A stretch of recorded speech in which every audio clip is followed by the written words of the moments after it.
Hello, this is Stephen with PetGroomer.com and another fireside chat today.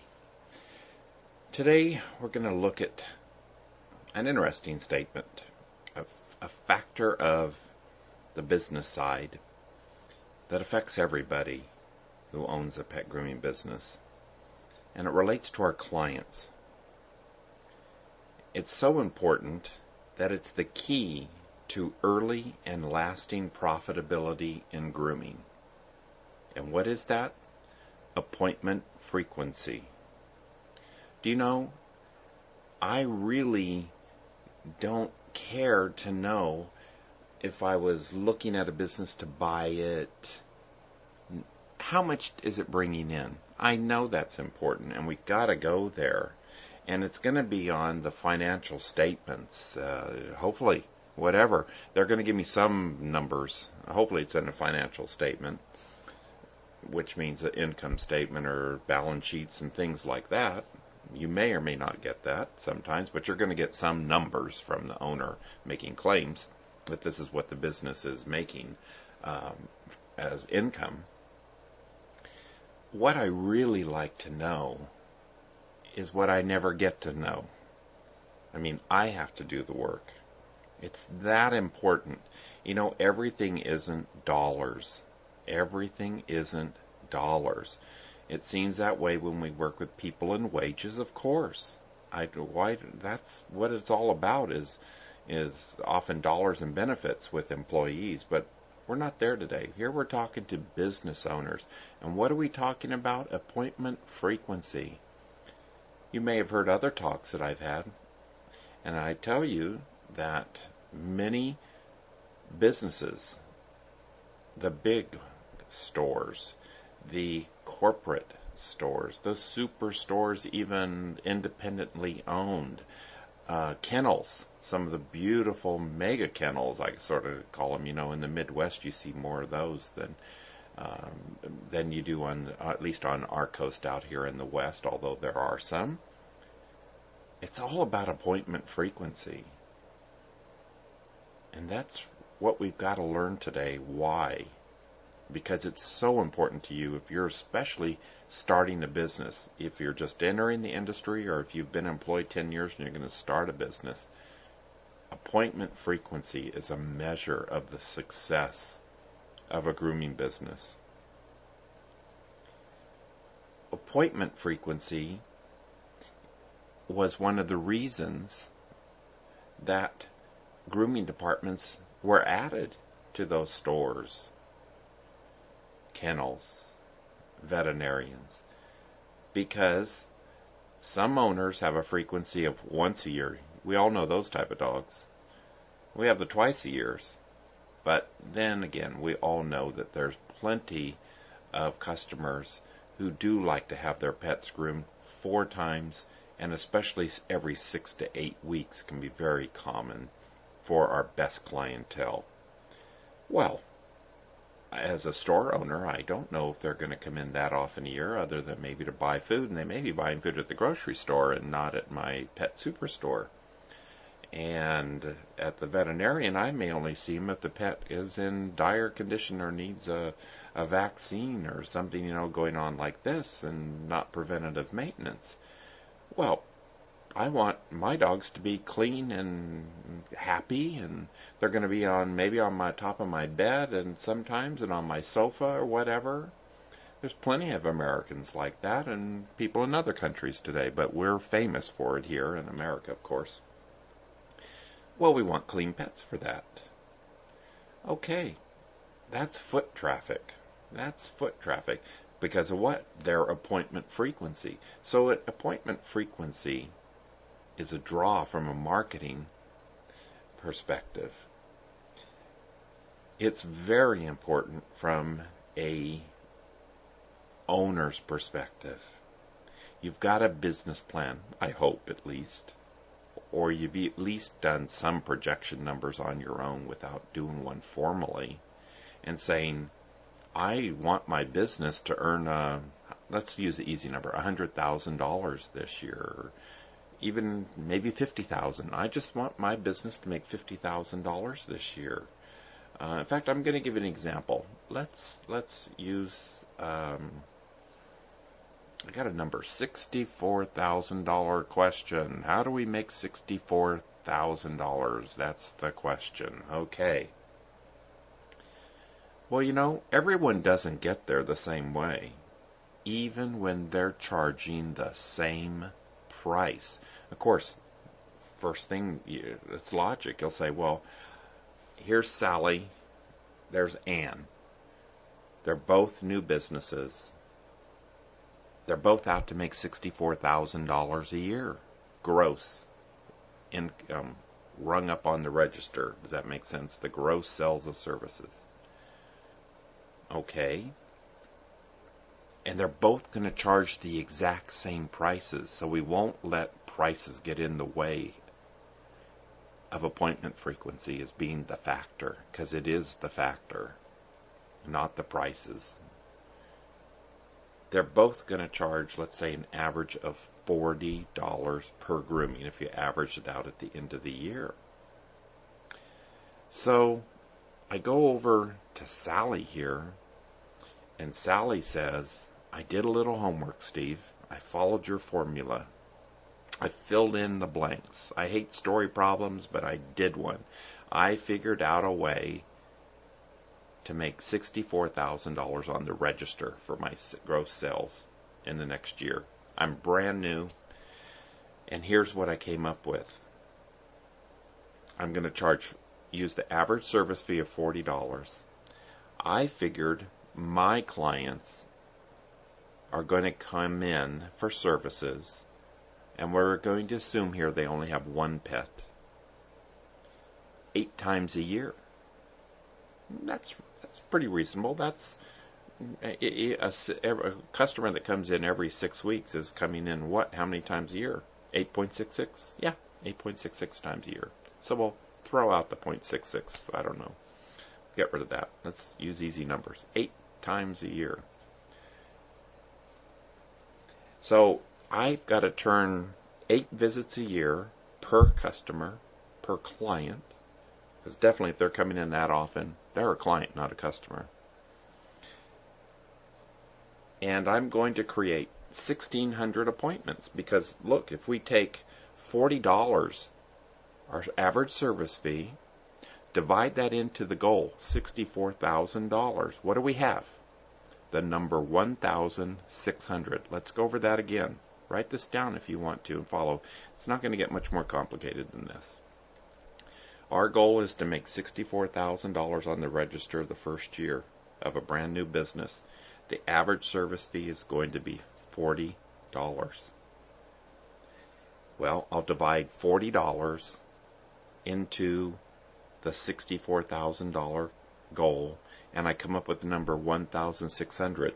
That means 1,600 groomings at $40 creates $64,000 on my register. Okay. So, we've got to look at a number. See, let's get away from those dollars sometimes. I get tired of working with dollars all the time.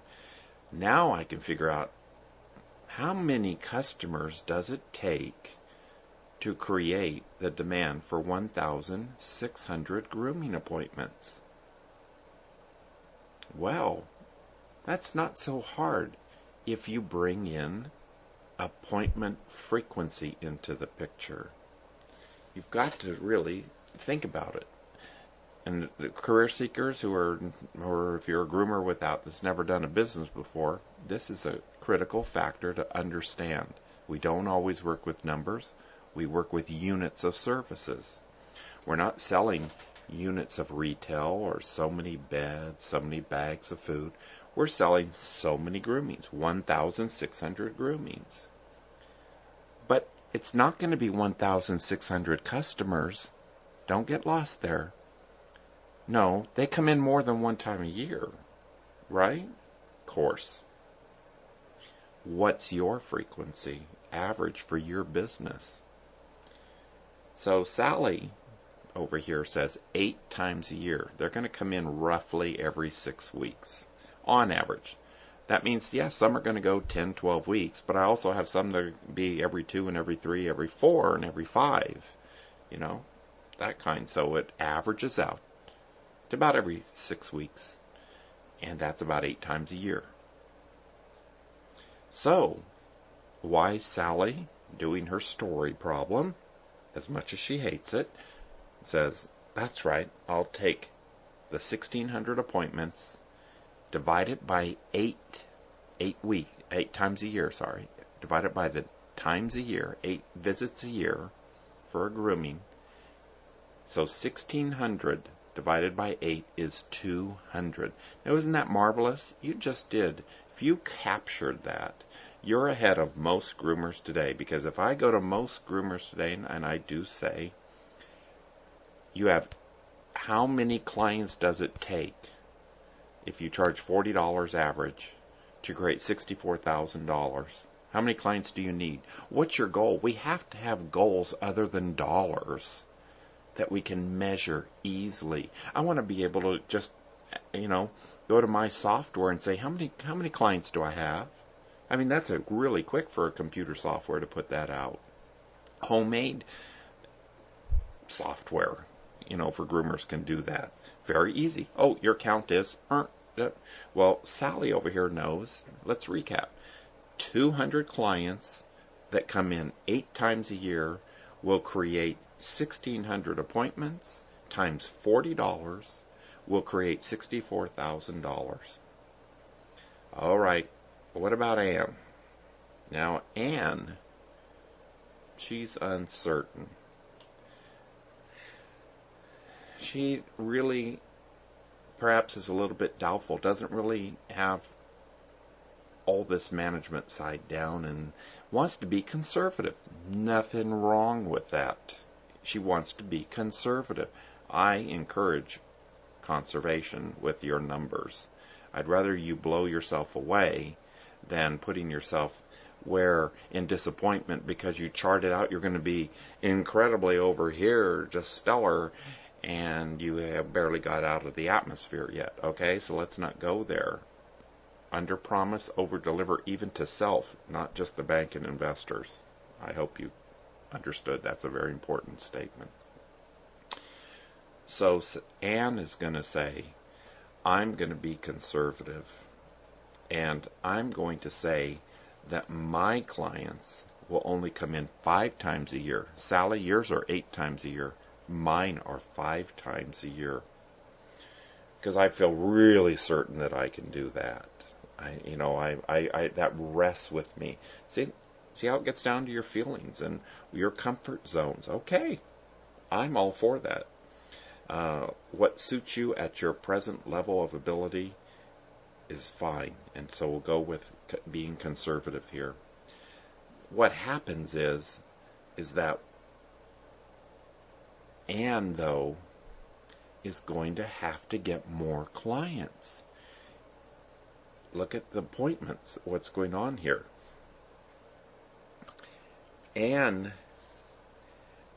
wants to do 1,600 groomings too, just like Sally, because 16 times 40 is going to be 64,000, and so, she's going to equally, we're comparing, make 64,000 too. But if they're only coming in 5 times a year, that's 3 times a year less per client than Sally's. Obviously, she's got to have more clients. And in fact, I'll give you the numbers. The numbers are almost the same, except Anne's grooming business will need 320, write that down if you'd like, 320 clients who come in 5 times a year, create 1,600 appointments, times $40, 64,000. What do you think of that? Stop and think about that. Where do you think I'm going with this? You are brand new. You're starting a business. You may not even have any clients, or you have some that may follow to where you're going. But you need clients. You aren't going to have any money without clients. new customers, and hopefully in one visit you get them booked into future appointments and you've got a basis to call them a client because it's repeat business. Sally over here says, I need 200. Ann says, I need 320. That's a big difference. What is the difference? Either one can get 320. I mean, Sally can get 320 just like Ann's doing. Only, what is the difference? The time. Time. Time is money. You've heard that. It's so true. Your grooming time is money. Time builds up our client base. Time builds it out. But we have Sally saying, I only need 200.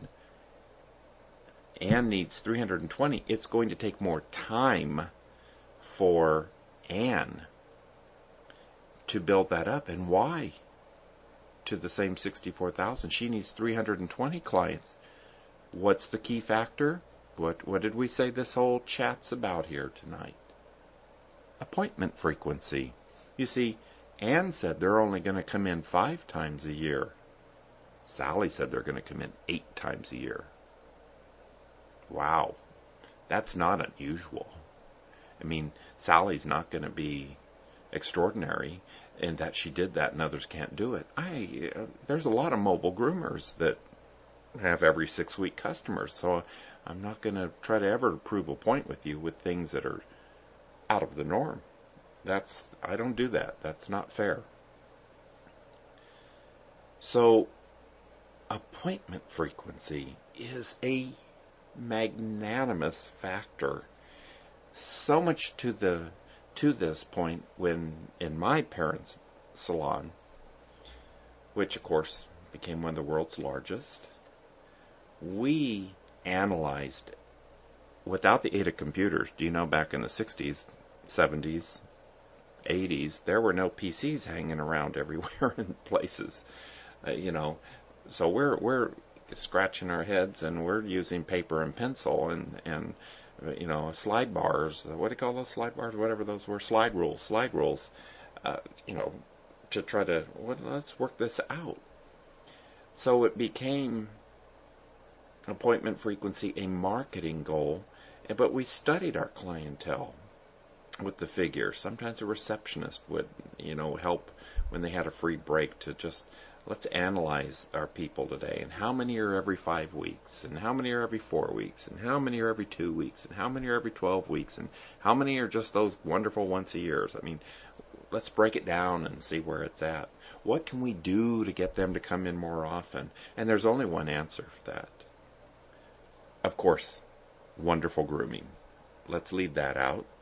Wonderful grooming. Sally and Ann do identically wonderful grooming. Prices. Yes, that's right. What we just said, they're charging the same prices.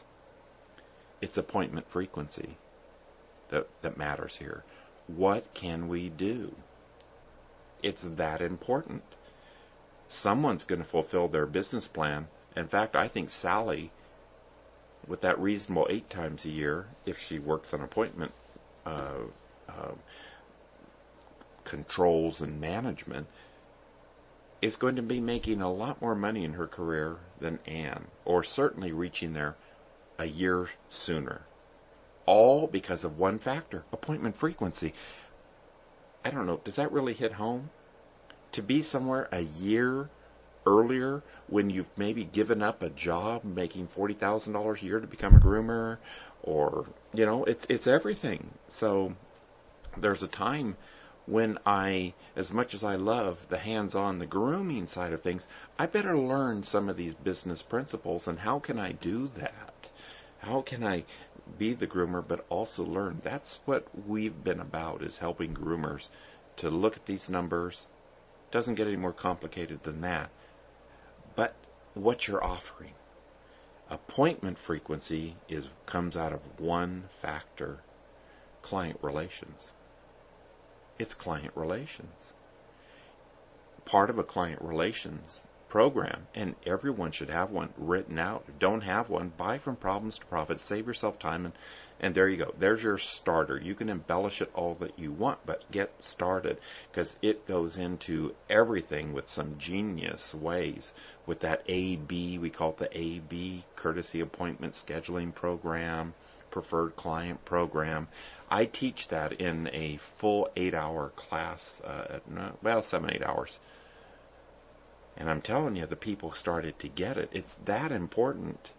It isn't your beautiful grooming that makes you achieve earlier. It really isn't. It's a factor. But it's getting the people in there to get your grooming that's the factor. It's the appointment frequency. The appointment frequency is built into grooming. That's, again, let's go back. Why did the superstores want grooming? Foot traffic from that appointment frequency built into grooming. That's why the veterinarian wanted to put in a grooming department. It's the cash flow, and it's more appointment frequency. It's foot traffic into their business, and maybe they'll be able to sell some other veterinary care, and they're more full service, and all these other reasons, okay? All right. So appointment frequency is so incredible that if you worked under my mother, who was a customer service excellence, here she was in Silicon Valley, and we had just the common people would come in, but she also had CEOs from the computer industry come in. We were very average price, but we were swamped most of the year because of the client relations that you received. And we'll talk about client relations over here. The one that affects appointment frequency is not just the great service and the great grooming. Remember, I trust that you're going to do beautiful grooming. But I don't know how well you're going to do with learning. And it is going to require learning. Is getting your customers at least a client base of 80% or so made into a members of an appointment scheduling program, whatever you want to call it. And most people are terrible at doing these things. You'll say, we have an appointment scheduling program. Would you like to join it? No. And that is what most people are going to say. No. Hey, you don't ask yes, no questions when you're trying to sell client relations. People are anguished. People are distracted. People are thinking over here. They're picking up the pet and they want to go over here, and they got to get still there, and the soccer mom's got to pick up the kids here, or whatever. Ask yes, no. Odds are, let's go to Vegas with those odds. They're going to say no. Some will, but odds are. Well, we got so good at it. And of course, the training came from under my mother's tutelage, that you didn't stay a receptionist if you didn't get 80% enrolled. In fact, you'll see in her book, From Problems to Profits, there it was. If you were a front desk person, we judged your performance by how many were new customers a day. Did you get 80% to enroll? If you didn't, you needed more training. We wanted to know why. That was that important. Because we just saw the difference here between Sally and Ann. And that's why we always got at least 8 times on our average over the business, like Sally has done over here, without any problem. And we had a lot of 10, 12 times a year clientele build up into that. And we gave them perks. You'll read in our book. I'm not going to go into all them there. They got first choice at Christmas appointments. Other perks. You can think of things different today. But it was scientifically, if you wanted to say, analyzed every week, every day. The numbers were charted. You only have to copy a form out of our book, the daily response report for the receptionist, and have that receptionist fill it out if you have a hired receptionist for those of you, or if you do someday, have them fill out that report. It doesn't cost you anything. Have them fill out the report and tell you how many joined. Provide them the training. Yes, we're going to have more audio recordings on our conversations, but even in From Problems to Profits, we do have the scripts of how you get people to join. The most advanced training, and some of these are $5,000, $10,000 seminars, and I've said that right, $5,000, $10,000 seminar for a day or two for really high-end sales. Never ask yes, no questions. Get them talking. Ask something where they have to think to answer you. My mother always started off, I always started off, how often do you like to have your pet groomed? So I never really thought about that. And some who may come from another business already knows that every 6 weeks. Fine. Could I interest you in the benefits of our appointment scheduling program?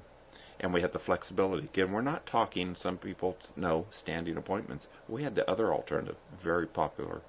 Option B, it's in the book. Read about that later.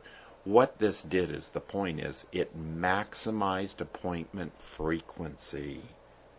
So we got to our goals earlier. Anne is going to take over here a lot longer to get 320 clients than Sally over here who only needs 200. Perhaps 1 year. And the only thing that Sally's doing over here is she put together, and she treats it as a sacred operation, her appointment frequency scheduling program. And she doesn't let it up today. She doesn't let up. She gets it done. She knows how important that is. And if she hires somebody, they make sure they deliver the induction into that program with finesse. Practice it between one another. Practice it yourself in the mirror 100 times until people get, that's very interesting. And let's talk about that. And I still have that flexibility and whatever, because it's brilliant. It's already in the book. It's been proven. A lot of places are using it. It's time. It's time for you to make money now. It's time for you to make money now. Not at the expense of the humane grooming, not at the expense of or the, should say, the stress of having to raise your prices to make that $64,000. That's what Anne's going to have to do. See, that's what's going to happen. Anne's going to go, I got to make that $64,000 just like Sally. So I'm going to raise my prices to $50 and I'll catch up with her. Why don't you just get the appointment frequency factor going? It's something called client relations. Client relations builds all of the largest steady businesses, and not just in grooming, but anywhere else. It's a factor of it, but now you can see how to measure it. Now you can set some realistic goals for yourself with the formula. Know how many times a year on average they're going to come in. Know your average service fee and what you want to make. And all you have to do is do a little bit of formula work there, and you can fill in the blanks. That's right. I want to make $64,000. My average service fee is $40. I divide 40 into 64,000 and come up with 1,600 appointments. Very easy. Once you have the number of appointments for the year, divide it by how many times a year you think you can get people to come in with their pets. And that tells you the client base. The lower the number, the better, as long as you stay realistic. I would never go until you're pretty expert at client relations, which hopefully you'll study before you go into business. But 8 times a year should be your a standard of excellence. Use 8 times a year. If you're going to be overwhelmed, and I know this especially affects the one-person business owner, I know we call it carrying so many hats. You don't even know it. You'll say you're a groomer. You're more than a groomer. Whether you know it or not, look at the job descriptions in our book. We say it's step 1 of our business plan, where you're a one-person business. That's right. Whether you know it or not, you're still managing the business. You're a manager. You're the groomer. You're a pet bather. You're doing the work of an assistant pet groomer at some point during the grooming. You're still making calls and confirming appointments, so you're still doing reception work. Your intake outtake, right? You're carrying a lot of hats. That's where there can be some groomer burnout sometimes, but that's a choice. If that's the way you like to operate, it's okay. Just know what you're doing. As far as with the awareness, I understand. I'm carrying all these hats. But what happens is, this would be more like Anne over here, remember, that needs bigger. She knows she's going to be a bit overwhelmed during her hours with just getting the grooming done. I'm talking what would be from the pre-bath, bathing, drying, styling, then intake outtake. So really, believe me, intake outtake, basic intake outtake is not client relations. Handing over the change and accepting the check is not really client relations, but it is done by that department. Client relations is the bravery to get to know your clients and to ask them, what do you think of this work? Ask for the critique with strength. You know, would you then, when they see that you care like that, get them inducted into something that makes them come in more often, which is your appointment scheduling program? There's some that do maintenance programs and some where you get more discounts. Well, at least you're thinking in the right vein. You don't have to offer discounts. That's what I'm telling you. We never offer discounts on fees. We never, one day, ever in 25 years, discounted our fees. You might discount the retail. That was our choice. You can do what you want to do. But I'm saying we proved it. If we can get over 5,000 people in our appointment program, we called it the Preferred Client Program. You see it in the book From Problems to Profits. We didn't offer discounts to do that. We offered professional client relations that were extraordinary, not like anywhere else, and it didn't cost anything. It came with dressing well. It came with polite manners. It came with not just saying, hi, get the dog, here you go, now they get out the door next. This isn't fast food. And it came with a marvelous appointment scheduling program that benefited the busy person who said, I can't commit right now to my next appointment, but I still want you to work with me. And I don't want a postcard mailed to me as an excuse. I want a human to contact to remind me. And how we did that. That's a whole day seminar. And this is just a fireside chat. But you can see where we may go with this. Go back and think about Sally and Ann. Think about yourself. Wouldn't it be nice to know that you can reach the same financial goal precisely as the two, but only one needed 200 clients and only one needed 320 clients? One is going to be where the other one is a year earlier. A year is a lot of time. That's another annual tax return involved here. I mean, that's a lot. And that's the example of Sally and Ann. Appointment frequency. Know that. That's when I say I go into a business. If I've been called in as a consultant or we're going to buy it, I'll ask the question. I've rarely been ever answered correctly, but it does happen. Thank you.